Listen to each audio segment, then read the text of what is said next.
গোসাবাতেও বিধায়ক বনাম তৃণমূলের কার্যকরী সভাপতির দ্বন্দ্ব চরম। গোসাবার পাঠানখালী অঞ্চলের কলেজ মাঠে পালিত হয় তৃণমূলের প্রতিষ্ঠা দিবস। সেখান থেকে বিধায়ক সুব্রত মণ্ডলের বিরুদ্ধে তোলাবাজির অভিযোগ করেন তিনি। পাশাপাশি সুব্রত মণ্ডলকে বিধায়ক বলেও মনেই করেন না কার্যকারী সভাপতি সুবিদ আলী ঢালি। গোসাবার বালি 2-তে আলাদাভাবে তৃণমূলের প্রতিষ্ঠা দিবস পালন করেন বিধায়ক সুব্রত মণ্ডল।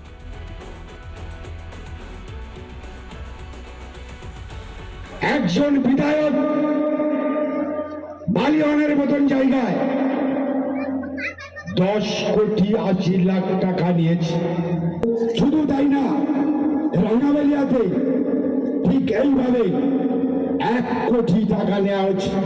কারণ 2023-এর নির্বাচনে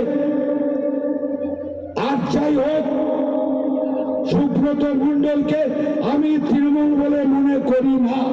বিধানসভার টাকা স্পিডবোট করে বসে রেখেছে। একটা গর্ভবতী মা আজ পর্যন্ত চালাতে পারেনি, কারণ যার ঘন্টায় 80 লিটার পেট্রোল লাগে। আমাদেরকে শেখাচ্ছে জনসাধারণের টাকা দিয়ে আর জনসাধারণের ভোট দিয়ে যে বিশ্বাসঘাতকতা করেছে, 2026-এ এই বিশ্বাসঘাতকতার চরম শিক্ষা দিতে হবে। সবচেয়ে বড় কথা, অভিযোগ করেছে সুবিদ আলী ঢালি, ওখানকার কার্যকরী সভাপতি। উনি নিজে ধর্ষণ কেসের আসামি। উনি বলছেন এমএলএ চোর। চোর ধরার দায়িত্ব পুলিশের। পুলিশের মন্ত্রী আছেন দিদিমণি হচ্ছে এমএলএ-কে অ্যারেস্ট করা। কিন্তু এসব কিছুই হবে না।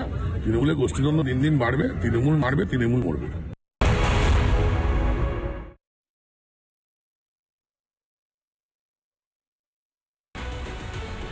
ফের উত্তপ্ত ভাঙড়।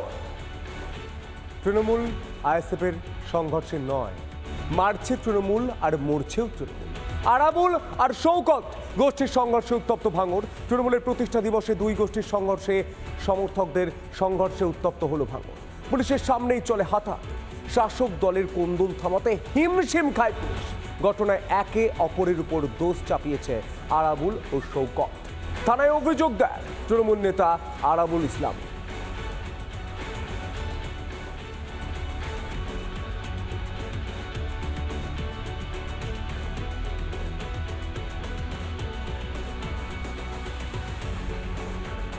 আমরা থানায় অভিযোগ জানিয়েছি।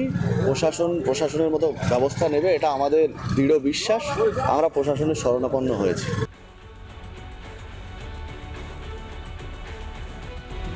আরাবুল ইসলাম এবং শওকত মোল্লার মধ্যে যে সংঘর্ষ, ভাঙড় উত্তপ্ত। বারবার আমরা দেখেছি কি পঞ্চায়েত ভোট, কি লোকসভা ভোট, বারবার উত্তপ্ত হয়। এবার প্রকাশ্য রাস্তায় সাধারণ মানুষের গাড়ির উপর ভাঙচুর চালানো হচ্ছে। নানা ধরনের কন্টেন্ট দেখার জন্য লাইক করুন, শেয়ার করুন আমাদের ফেসবুক পেজ, সাবস্ক্রাইব করুন আমাদের ইউটিউব চ্যানেল। পাশাপাশি অন্যান্য ব্রেকিং নিউজের জন্য অবশ্যই চোখ রাখুন রিপাবলিক বাংলায়।